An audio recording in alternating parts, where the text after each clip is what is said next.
其他消息来关心，台北内湖三军总病院4月24发生一桩死亡的车祸。这是一个66岁女性，伊要去三总抽血，伫急诊室外口的车路去互沙石车搞着，经过抢救也是救无回来。沙石车的驾驶已经向医生发班，是因为病院即马当咧起新的大楼，毋过即马这个工程会先暂停，先配合调查。我想跟家属说什么吗？对不起。媒体伫问沙石车司机，一直讲实的，伊是内湖三总新起的东正大楼通包工程公司请的驾驶。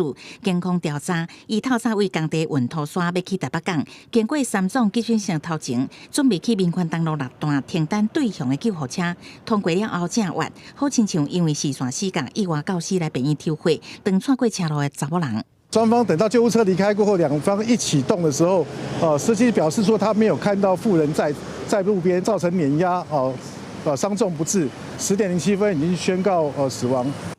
到案发现场，看到因为工地施工两边拢无行人会当通过的空间，每条线阁无画掉，有人来病院看病煞意外无命，民众拢感觉真意外。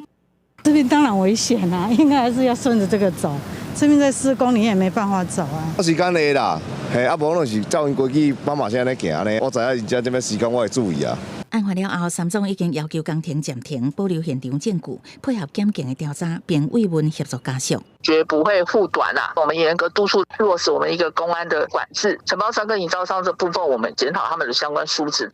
警方对肇事司机测是不是有啉酒，所在是零。证实了后，专案依照过失致死罪办理。记者综合报道。